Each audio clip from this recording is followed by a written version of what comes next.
Smokey Mountain Invite has a stacked lineup this year. Of the 16 teams in the tournament, 14 are in the Ultiworld Top 25, including 8 of the top 10, with only Cal Poly Slow and BYU not attending. This tournament will be a gauge to see what teams are championship contenders and if some teams can claim an extra bid for their region. I'll go over a preview, including my predictions and things I am looking forward to throughout the weekend. Disclaimer: pools may change before the tournament starts, so I'm going with these pools that are listed on USAU at this moment. I will try to make my predictions so that they will still be possible even if the pools change. Smokey Mountain Invite has 4 pools consisting of 4 teams each. There will be a 3-game round robin on Saturday, with all 16 teams making the championship bracket, with pre-quarters being the 4th and final game on Saturday. Sunday, we'll have quarterfinals, semifinals, and the finals, with teams playing a total of 7 games throughout the weekend.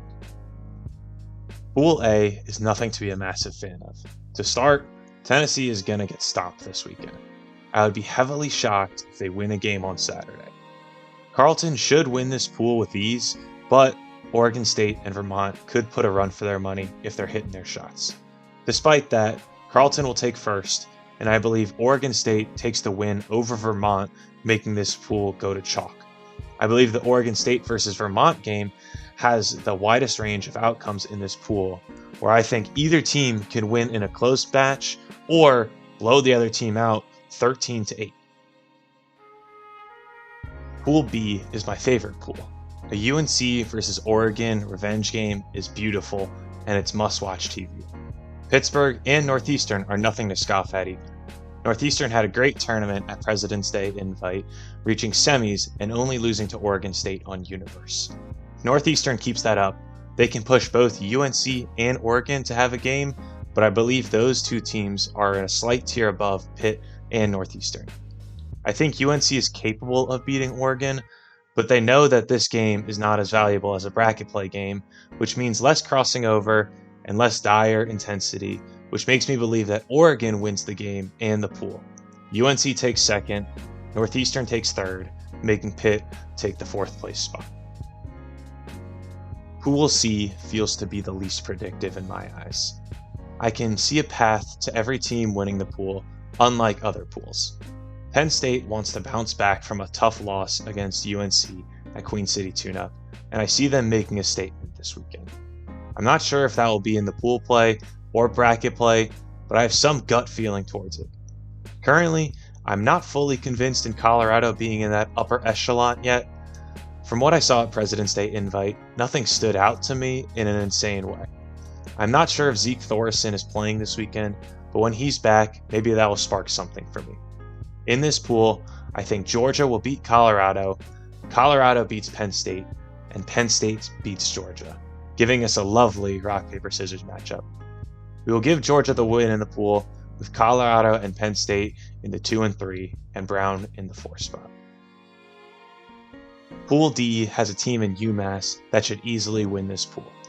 Both Texas and Georgia Tech could put up good fights, but UMass is a tier above them and should win those games, taking first place in the pool. I am a massive fan of the Texas versus Georgia Tech game. Xavier Fuzat and John Clyde versus the Grossbergs is phenomenal. Georgia Tech wants to come out with vengeance this weekend to prove their power, but Texas will be a wall and won't let that happen. Minnesota will also get the upset against Georgia Tech in the 3rd game of the day. The pool will go UMass, Texas, Minnesota, Georgia Tech. In a tournament like this, where every team makes the championship bracket, pool play has a little less value. There is value in the sense of claiming bids for your region, but the games are not must-wins compared to other tournaments. As it comes to any pool play, anything is possible and upsets are bound to happen, so it will be interesting to see how things go. Here is what my bracket looks like if the pools go how I predicted them. I will not go into every bracket game throughout the bracket, just the ones I'm interested in. For pre-quarters, the only upside I have is Penn State beating Oregon State. Like I said, I have a feeling about Penn State, and this win against Oregon State will push the momentum back in the Ohio Valley. Let's look at quarters now. A quick glance shows how dominant the left half of the bracket is. Those are 4 of the 5 best teams left in the bracket and possibly at the tournament facing off against each other. I think Darkside is in it this year and pulls off an upset against Carleton. Their top end talent is stronger than Carleton's, which is why I have them winning. Colorado versus UMass would be a great game to watch. I could see this going either way, but I have a slightly higher feel on UMass compared to Colorado right now. I've seen more that I like from them, and that moves them on to the semifinals. I wanted to put Northeastern to beat Texas, but I couldn't pass up seeing the Georgia versus Texas matchup for the 3rd time this year, since they already played twice at Florida warm-up. I think these 2 teams are very equal in talent, and Texas squeaks by them. Finally, Oregon's going to beat Penn State. Our semifinals come in 2 ends. I think Oregon will come in as heavy favorites against Texas. Xavier Fuzat and John Clyde will need to put on a masterclass to beat Oregon, and I don't see that happening yet. Oregon looks legit, and they will push them to the finals. UMass versus UNC, on the other hand, is a matchup we consistently see at Smokey Mountain. And UMass has had the best of UNC each of the past 3 years at this tournament. This year, something is different. UNC's dominance at Queen City Tune-Up may be recency bias for me, but they mark themselves as clearly legit and threats against anyone. They move on to the finals against Oregon. Oregon versus UNC. This is exactly what I am looking for. I said earlier in the pool previews how UNC may not take their pool play game against Oregon with as much intensity compared to a bracket play. Well, it's bracket play. If this is the finals, or even the semifinal matchup, this could possibly be the best game of the season so far. UNC will take the narrow win from me here, continuing their dominance and taking over the number 1 spot in the power rankings. What am I looking for this weekend? Who can join the upper echelon of teams? From teams attending the tournament, UNC, Oregon, and Carleton have shown me something that puts them in a tier above everyone else. They have that it factor that's hard to describe, but a mix of top elite talent and back-end depth combined with intensity at all times during their games. I want to see UMass and Colorado join that tier for me, and I'm also curious to see if teams like Georgia, Texas, Vermont, Oregon State, or really anyone else at this tournament can join that group as well. Bid watch all around. Teams like Pittsburgh and Penn State are looking to get 2 bids for the Ohio Valley. Northeastern, Brown, and Vermont are all looking to claim bids for the New England region. Georgia Tech's looking to claim a 2nd bid for the Southeast. A lot of teams here are trying to claim a bid so that they can go to nationals potentially. Every game this weekend will matter for the back-end teams. Someone will have a make-or-break weekend where they gain or lose a bid for their region based on the results from Smokey Mountain Invite. Finally, the Grossbergs. They're the only team to be streamed on Saturday who has not been streamed in the spring. They were streamed at Classic City Classic in the fall, but Spring Frisbee's the season we're looking for.